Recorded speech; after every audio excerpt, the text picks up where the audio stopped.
Hello everyone and welcome back to another video. And today we're going to do episode 2 of OC Log, what I call it, which is basically just smaller things I've done that I think are kind of interesting to share but not really significant enough to justify making a dedicated video about them. So we're starting on HW board and we're gonna pretty much spend most of our time here because I've been kinda busy. So we're starting here and I've done some SuperPi. So I haven't really tried to do anything serious, which is why this rank is not that great. But nevertheless, I got that Core i7-960 I have pretty damn high on the clock. So here's a screenshot. It does say 4.5 gigahertz in the CPU-Z window. I observed that. So the thing with this is, when you use set FSB to raise your bus speed, for some reason it goes from 26 down to 23 multiplier. But your CPU actually, when you keep running SuperPi and it keeps getting better times for SuperPi, even though CPU-Z told you, hey, you just went down a multiplier and lost a bunch of CPU clock.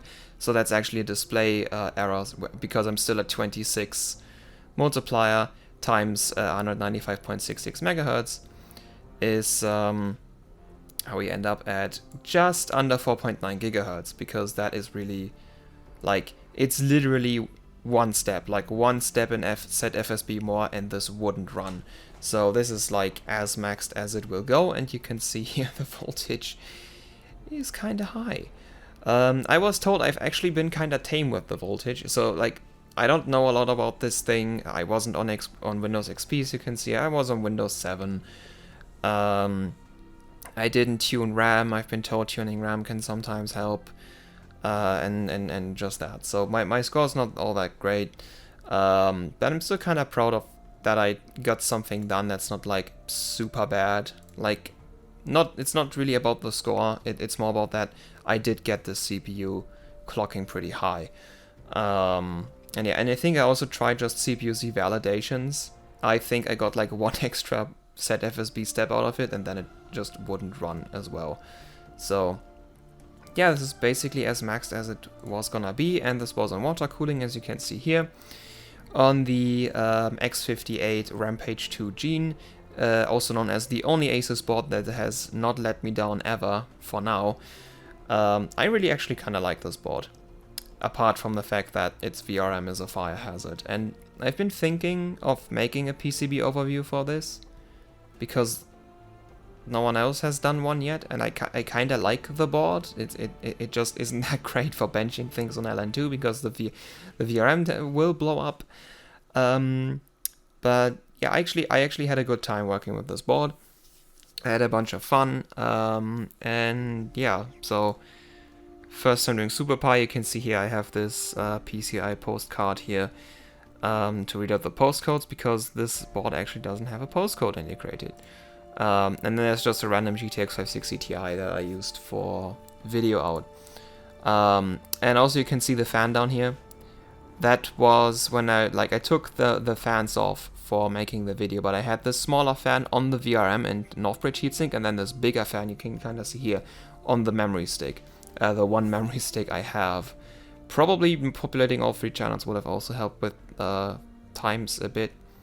But the thing is, I only have two kits of 2 sticks, and not kits of 3 sticks. So I would have ended up mismatching ICs, and that's just all kinds of weird. So it was just I'm just gonna use one stick and then just not bother with stabilizing memory at all. Because I think I've just bumped the timings as high as they will go, or something like that. I was just going for CPU clock speed, which, yep, I'm kind of happy with that. So yeah, that's that basically. Yeah, multiplayer seems to have bugged out. Performance kept going up, but CPU-Z reported clocks lower. I think I talked to Ground about this, and I think he confirmed that that's a thing that happens. And also, yes, this was on the 400 watt Be Quiet PSU, because a thing happened with my Z370 board, which we're going to get into later. But yeah, so I tried some CPU stuff for once, and I did kind of have fun. I didn't really get any super crazy results out of it, but I at least had some fun, and I might try again later down the road. But yeah, I've had some fun with some CPU stuff, basically. But now we get to the other things. So, I recently got the R9 to 80 twin frozer working in that one video where I kind of awkwardly went onto like trying to repair the card, and then the actual fix for it was just to clean it, and then it worked again. So I was like, hey, now that the card works, let's punish it. So this is Firestrike. And yeah, so one thing, can I actually just... I actually didn't upload the picture. Okay, I'm gonna grab an actual picture from my database here. Here it is. This is the card. Yeah, I made some... I don't know, here's the other pictures. Here, that's just the card.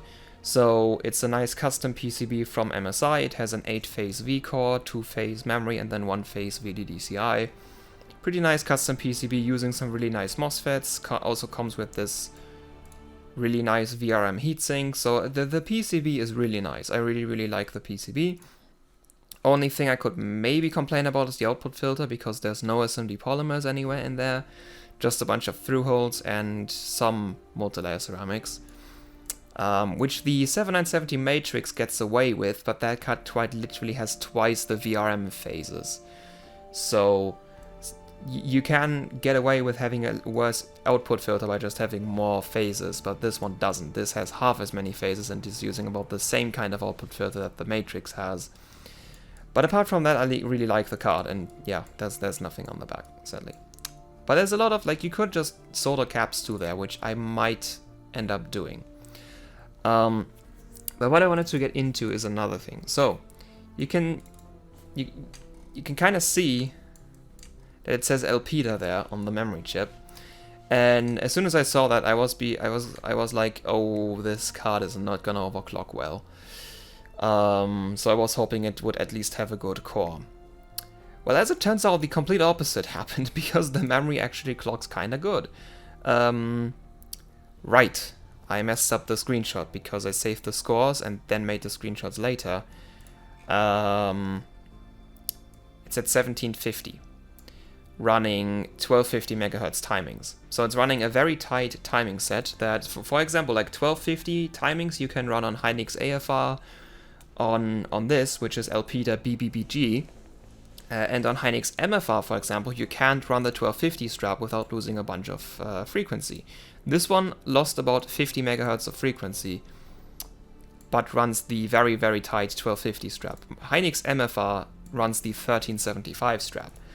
So, and then on MFR you end up like at like 1700, not 1750. Actually, these are the exact size. Well, the Elpida 1250 strap is going to be different from the Hynix AFR 1250 strap, but it's still the 1250 strap.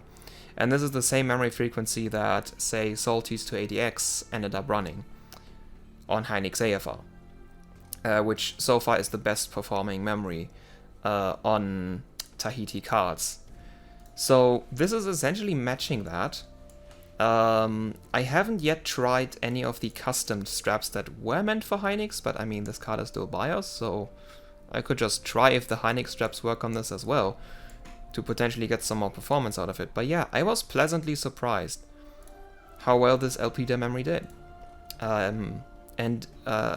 was thinking about also, so I can see here, that's the memory controller. It's gonna be kind of annoying because you can see all the supporting passive components are on the back. So volt modding this could be kind of annoying if I don't solder to the pins directly, which I'm probably not gonna do. But yeah, because at least I've seen a micron memory scale with voltage, and Elpida is just micron before they bought them.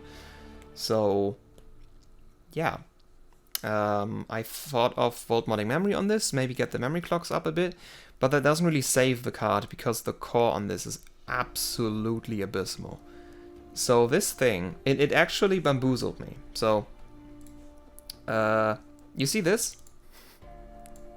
I was like, holy hell, this card must have the best core in the world when I saw this. Only to find out that once the driver was installed, this went down to like a 15% rating. So this is a glitch. And yeah, the corners is not great.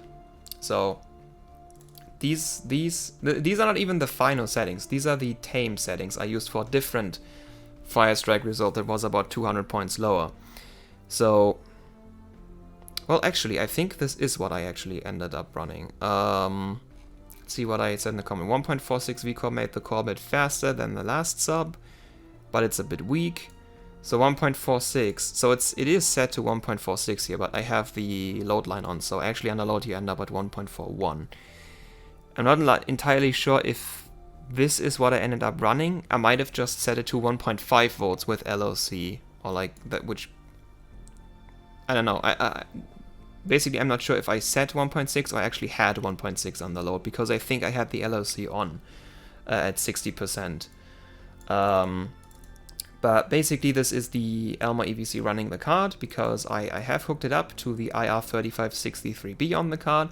This is actually not using a CHA822AG as all the other Tahitis I have. Which is interesting. This is the first time I'm working with that controller, because this is actually a 4-phase controller, and it's getting doubled into an 8-phase for vCore. But yeah, working well with the EVC, didn't have any issues. Sometimes I have some issues with the 8228Gs. Sometimes they like bug out and you have to restart the EVC software. This one was behaving just fine. And yeah, you can see that big VRM heatsink, like, yeah, it stayed pretty cool. So yeah. What did I also say? Yeah, Alpida BBPG memory surprisingly decent, 1250 strap at 1750. Overall comparable to Hynix AFR, which is the best memory so far that I've seen. I haven't tested any Samsung Tahiti cards, because I don't have any. And then, yeah, just needs more cold for better clocks, because this core just doesn't go higher. I just tried GPU Pi before making this video. I haven't uploaded that yet, but let's just say I didn't get higher than 1350 for GPU Pi at 1.5 volts. So this really needs cold, and I might end up adding some capacitors to it. But seeing how little it scales with just more vCore, I don't think it would do much. I think this core really just needs cold, which I cannot provide without dry ice. And we're gonna get to dry ice, because I did dry ice. I didn't do any content about it, which we're going to get to. In short, it was a disaster, but you know, we're going to get to that. So yeah, so this is the 280.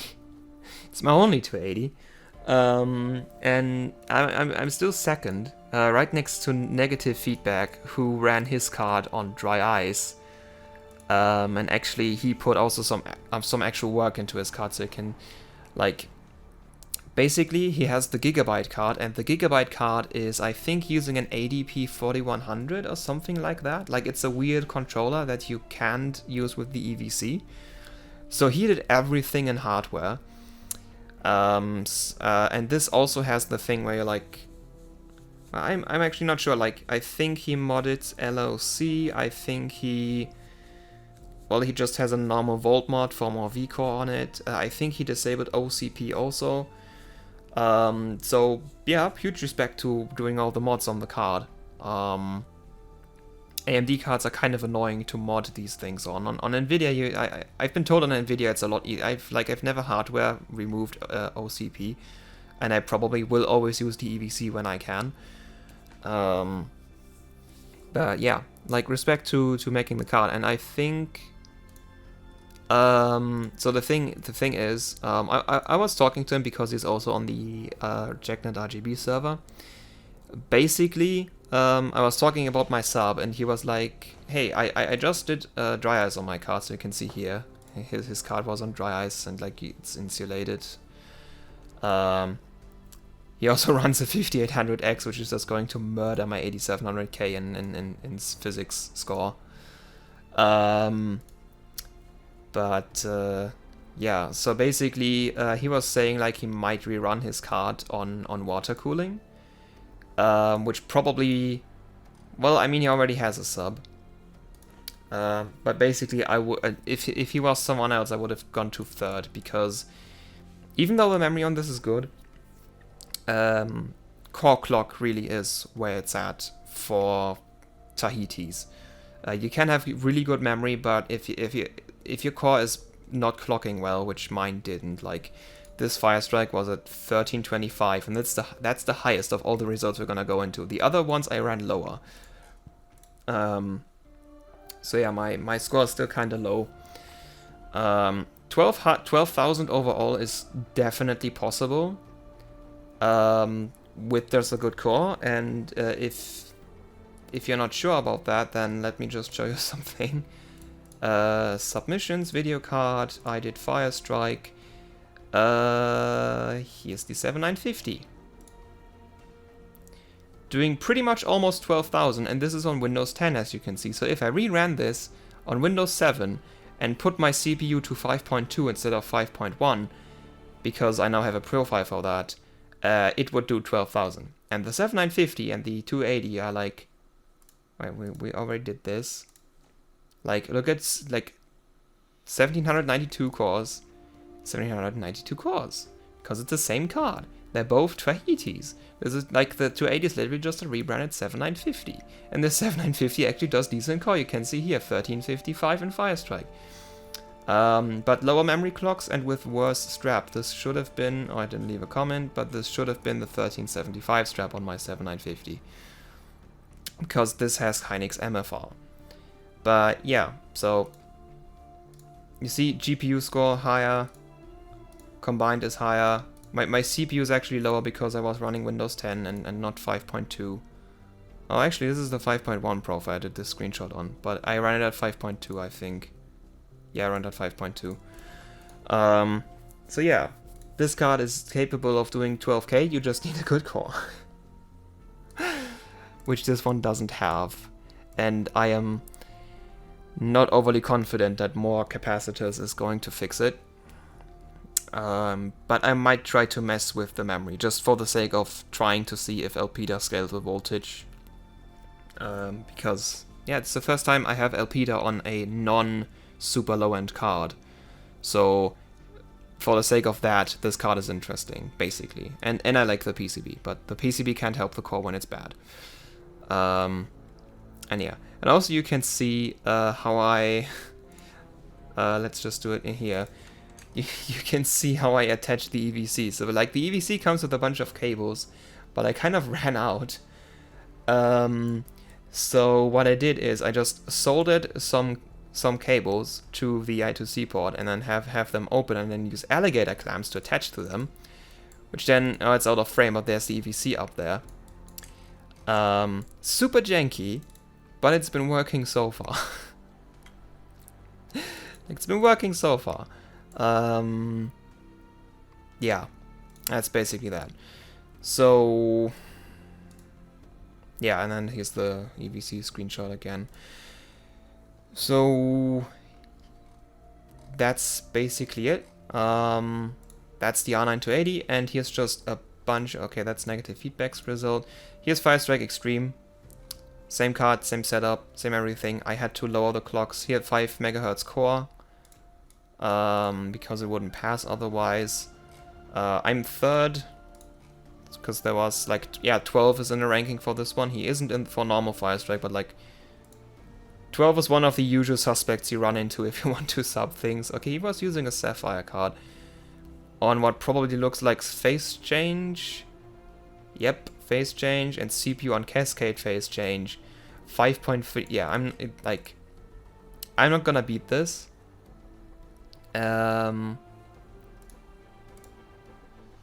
No, wait, that's normal Firestrike. Where's my extreme? No, that's all. Oh, And I messed it up. I messed it up. Okay. I'm gonna have to reload my Firestrike Extreme.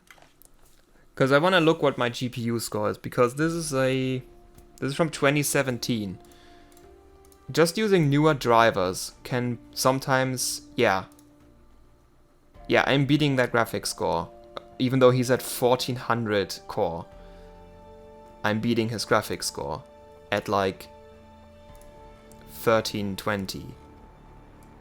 Because mine's from now and his is from 2017. But that doesn't change that his CPU score is so much higher. And that he's still outclocking me. Admittedly, he's on phase change. And 1410 on phase change is actually not that impressive. If you ask me, because I have a 7970 that does 1400 with water cooling. At not even very high voltage. So... yeah, I'm running less than 1.4 into my 7970 to get 1400 core. In normal Firestrike, that is. In Extreme, I would maybe run a bit lower. But yeah, so 12 is not in the normal Firestrike ranking, so I'm second in that one, and I'm third in this one because 12 exists. And yeah, I copy-pasted the comment for like pretty much all of these. Here's Firestrike Ultra. Negative feedback isn't in that one, so I'm second again. Yeah, but like, same thing all over again, like, same settings. Literally same settings as Extreme. Not really that interesting. I also ran Vantage, like I ran all the 3D marks. This is Vantage Performance. And here I had to drop core and memory even more because Vantage is long and apparently the card overheats if I run it for too long. But yeah, here's Vantage Performance. Here's Vantage Extreme. Same thing, just different benchmark settings. The clocks are the same on the card. Again, okay. This one is Tractor. Okay, Tractor's another one of the people you tend to run into when you sub things on the high end. This one I actually beat Tractor, but this one has negative feedback in it again because this is 3D Mark Vantage Extreme. And then we have 3D Mark 11. Here's all the 11s. Second again. I ran the Vantage clocks because I did this after Vantage and I was getting kinda tired, so I just left the Vantage clock so it would pass. But yeah, like, same thing. Same thing again. So basically I'm just farming a bunch of points. Not that many, but I'm farming some points. And yeah, so now we get to the rest. Now let's talk about dry ice, because when you go on my channel, go to community, I posted this. That's a box of dry ice, a 25 kilogram box of dry ice to be exact. And I never did any content about dry ice. So let's get into why there's no content on dry ice, because there actually, like, there's two, or like, I don't know if I bothered uploading both, but I uploaded at least one unlisted video where I do some dry ice overclocking, and basically it goes like this. They're very long, the image quality is very bad, and I just complain about things not working properly. So I did get some okay scores, but none of them, like for dry ice, all of them were pretty bad. I ran into a bunch of issues, even though, like, I think I prepared properly, and like I've been told my insulation was more than adequate for what other people run, but I still had condensation issues. The PCI Express slot was full of water. I had issues with cards running at 1x or 4x or 8x or at slower speeds than 3.0. And I was just not having it. Sometimes it just straight up wouldn't boot. Sometimes it didn't want to boot the CPU profile that's been stable for months. Sometimes it wouldn't boot the memory at the settings that have been stable for months. And just overall awful things, and things didn't work, and then things crashed when they were too cold and didn't boot back up because cold boot bugs. And it just overall it was an unpleasant experience, and I don't think I'll be doing dry ice again because it is too warm. Because right around where I had the condensation was the PCI Express slot, and that caused issues. So yeah, and I also had the thing that I had 3mm pellets of dry ice, and they basically boiled away over 2 days just sitting in the box they were in. So it was under a lot of time pressure, because that was about 60 euros of dry ice just boiling away if I wasn't to do something immediately with it. Which meant I was under even more stress, and when things weren't working out, so like essentially at the end of the day, like at the end of the thing, about half the dry ice I had just turned into air because things wouldn't boot and wouldn't work, and yeah. So it was just a total mess, and I didn't have fun, and basically what I decided after that is I wouldn't bother with dry ice again. I would just get a phase change instead, because a phase change is about the same temperature, but you don't have to be concerned that your very expensive shipment of dry ice is boiling away. You have all the time you can take. You can just chill and clock things. It's very, very cheap. Like you have a pretty huge, pretty big upfront cost, but once you have it, you have it, and you can just run it.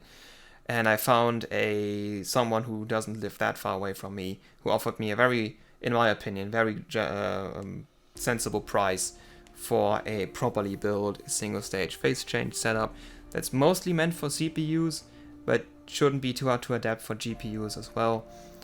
So yeah, so basically my intention is to buy that over the next, basically I talked to him, and it's saved until October, because I was gonna save up money for that, and by then, around there, I was gonna buy it, and then I have a single stage phase change cooler that I can just do Sub-Zero with. I was also debating just building a chilled water loop, but then I was like, that's not really worth it, and it's gonna be like, might as well just go for phase change, essentially. So I decided to go for a phase change.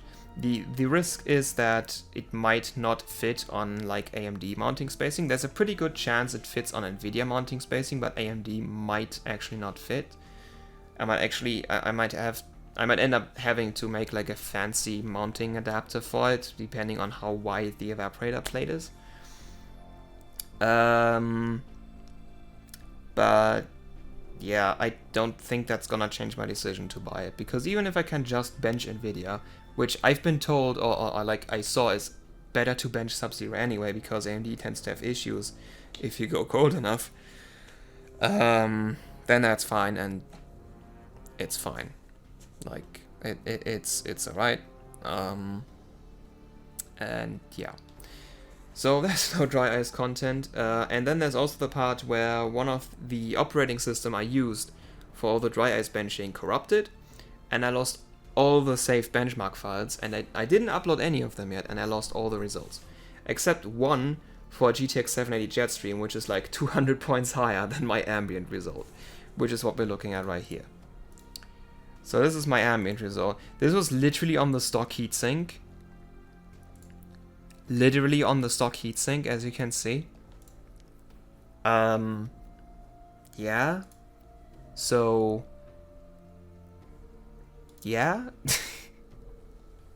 Like this, to be fair, this 780 has a pretty good core on it. Like almost 1400 megahertz on air. Yeah, that's pretty good. But yeah. This is on the stock heatsink. And my dry ice result is 12.8k is my dry ice result, while this stock heatsink result is almost 12.6k. So I might not even bother to upload that one, because it's just gonna be embarrassing.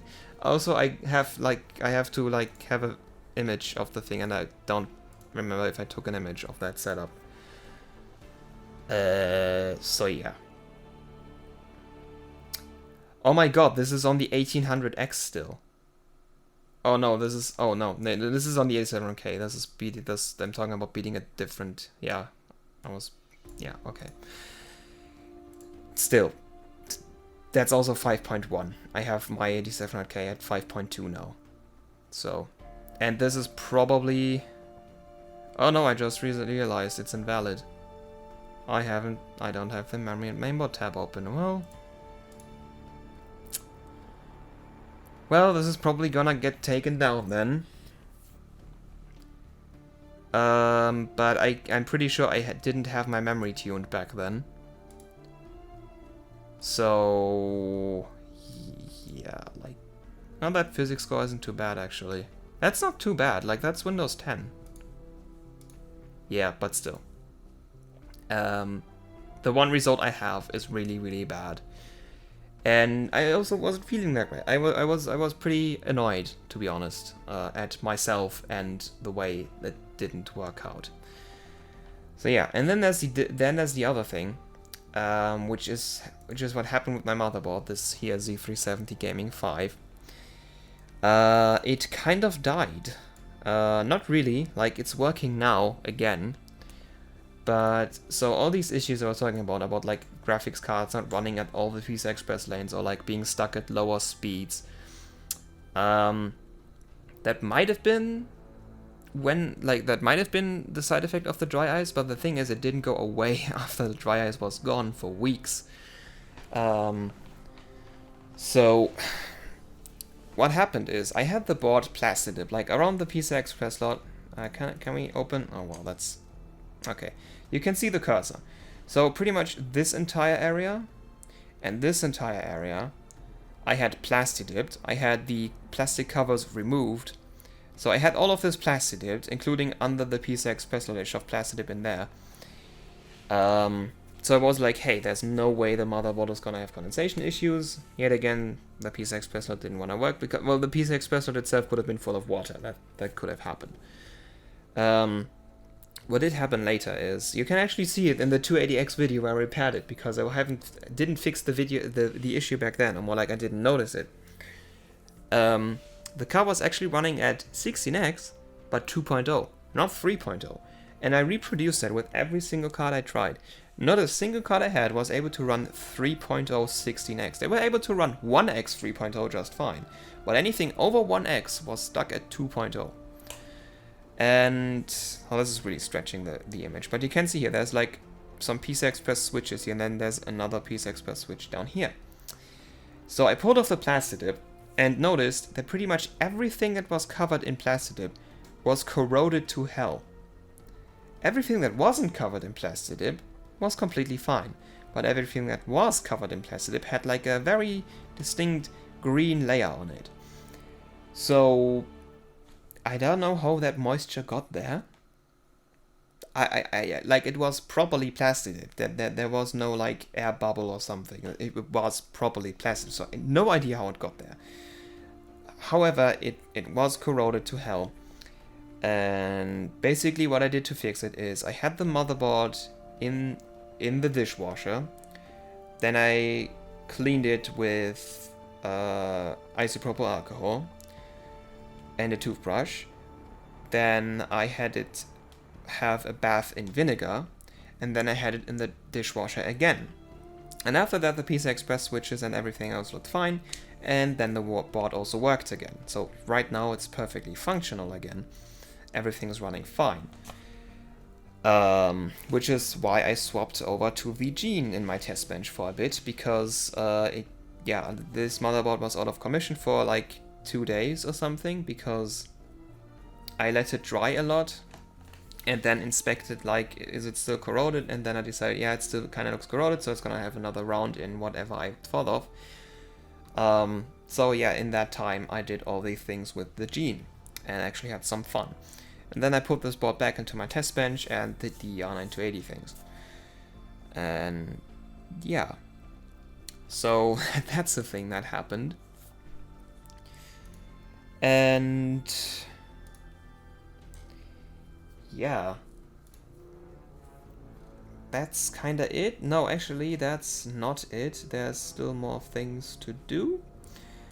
So here's already the that's the if you wondered what the VRM layout is on this, so there you go.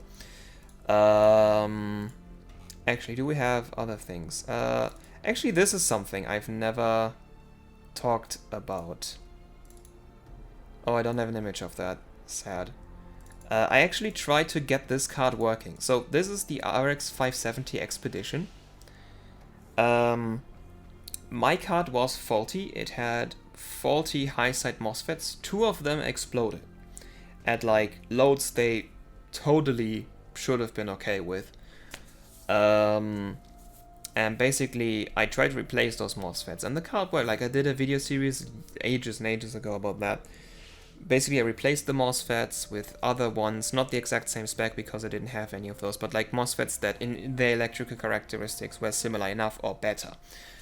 And the card ran, but shut down after like 5 minutes or so, and I suspected it had something to do with sensing the heat of the VRM or something, and at some point I tried messing with it more, and at that point the card wouldn't run the wouldn't boot into Windows anymore because VCore wouldn't turn on, and I was just like, okay, I'm just gonna e-power this. So currently the card, I don't have an image of it sadly, but currently the card is sitting on my desk. VCore is e-powered, VDDCI is e-powered, and memory is e-powered. And the card works until you install the drivers, because that's a thing that I saw happen to people, and I was kind of expecting it, but I didn't really have a choice because no matter what I tried, the stock VRM wouldn't work because of something that I guess I broke. So basically what happens is, once you try to install the driver goes and tries to talk to the VCore PWM controller up here, which I removed because it's e-powered, and the driver doesn't get a response from the PWM controller. Or if I left it on there, it would get a response of like, oh my god, everything's on fire. So the ND driver doesn't know what to do about that and crashes. So this thing doesn't install drivers. It works, it's fine electrically, but it doesn't run the drivers because AMD drivers just really have to be very hands-on with the VRM controllers for some reason. NVIDIA cards are completely fine if you butcher them completely, they don't even notice. But AMD cards, oh no, something's wrong with the VCore, this card is now a brick. So yeah, that's like, yeah, the RT8877D. There's actually 2 versions of this card. One uses this one, and then there's another version that uses some ASP rebrand of this thing, and then there's also different MOSFETs. But yeah, I tried to e-power this and it didn't work. You can see here, like, this exploded, and then later another one of these exploded. They are bad MOSFETs, very, very bad MOSFETs. But anyway. Yeah, and then I don't think there's anything new for graphics cards. So let's go into RAM things, kinda. I've already talked about this, about my daily memory overclocking thing. I tried something new. It didn't work, as you can see here. This is basically at the point where I gave up. So basically the thing with my daily memory kit is it is BDI, but it's pretty bad BDI. Like, it needs just a lot of VDIM to do good settings. So basically we repeatedly had things of like, these settings should totally work, and I put them in and I didn't even post, like, not even get into Windows, not even post, like straight up F9 3 times and then go to JDEC. And then when I set VDIM to 1.6 volts, everything starts to magically work. Problem is, at 1.6 volts, the memory gets too hot and starts to error out after a few minutes. So, yeah. So that's why I'm running 3600 CL14, not 3800 CL14, because my kit specifically can't post 3800 CL14 under 1.6 volts VDIM. It's completely fine at 3600. That's working completely fine and stable and whatever. But yeah, so I thought of doing a different approach. I thought of, okay, just just completely forget about that the F0K is gonna be desynced to hell. Let's just try the highest frequency I can run on this kit, which turned out to be 4666. 4733, no post, even with super loose timings. So 4666 it was. And like the timings look actually pretty good. Like if you compare 3600 seal 14, 14, 14 or whatever I'm running with 4666 seal 18 and then 1715, these timings, like this is actually slightly faster. But as you can see, also slightly more unstable. So you can see I didn't tune TRC, I didn't tune TRFC, I didn't tune the RRDs and T4. Like this is very still in the early stages of things, and you can see even that isn't stable. I just kind of lost energy and gave up. But I might pick this up at some point. The thing is just, like you can see in the background, that's the Corsair DDR4 competition background. I thought of, I wanted to do sub something into that competition. But as it looks right now, I'm just gonna sub my daily settings. And honestly, I was gonna daily this. Or more like, I was gonna get this daily stable, then test if it actually performs better. Probably find out it performs worse because F0K is desync, and then go back to 3600 CL14. But then sub this for the competition anyway, but it's... Well, I mean, it's probably gonna pass whatever the competition wants me to do, but like... Not daily stable. So, yeah, and you can see us having, yep, me being dumb and having to do screenshots of things. Yeah, this is the kit. It's a 3200 CO14 1.35 volt kit that's like, don't go for this. It doesn't run. So, yeah. I also tried messing with VDDG. I messed with proc ODT. I messed with RTTs. I messed with drive strength. None of that did anything. So, it always errored out at the end. So, yeah. I tried. I failed. I gave up. I might get back to it at some point. But, yeah. And that's basically the things I've been up to. This video is very long. I'm sorry. And, yeah. So another things, what's gonna be next is like, I'm basically done with the R9 to 80 for now. As I said, I might do some memory things with it. But as it stands, the core just isn't good enough. So I thought I'm gonna swap over to my HD 7970, which has the very good core, which does 1400 at like 1.3 volts. Run that one instead. I've already modded it a while ago, but never bothered to run it. So there's a bunch of capacitors on it, and I don't know how much it did. But I thought of running this card. And hopefully demolishing some rankings, because this card has a really, really good core. And as we saw, good core clocks on Tahitis really give you a lot of scores. So let's just see how in my head I am. Let's just take a look at the 7970 ranking real quick and see what frequencies people are running on their cores in Firestrike, because that's the thing I was test first. There's the 7970. Firestrike. I'm already here with my Matrix, which has not a very good core, but pretty good memory. And oh, okay. So no one who's not sub-ambient is running over 1400.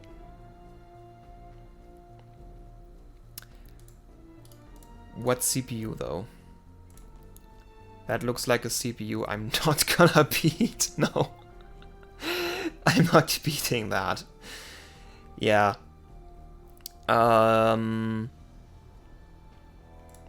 Yeah, this no pictures, but it's chilled water, and that kind of looks like chilled water clocks. So yeah. But I might be able to beat this. Might be able to beat that. depending on how heavy they are leaning on CPU. Oh, they're using X99. I might... Yeah, I can get relatively close to that. So I could beat this score if I just get enough core out of the card. Problem is that that card has like bad memory. This doesn't look like they're running memory timings. Okay, there is... Okay, I might beat this score. Beating number 7 gonna be kinda hard. And everything after that. Though, then again... I mean, Salty has a much better CPU than me, but like... I can beat that. And his score is relatively decent, recent, right? Yeah, 2021. Okay, anyway, I'm drifting off too much. Basically, 7970 I'm rerunning next. And that shall be it. We are at 45 minutes. This video is way too long. So if you wonder what I've been up to all this time, this is what I've done. And I hope I haven't bored you too much. So thank you all for watching. Hope you enjoyed, and until next time, goodbye.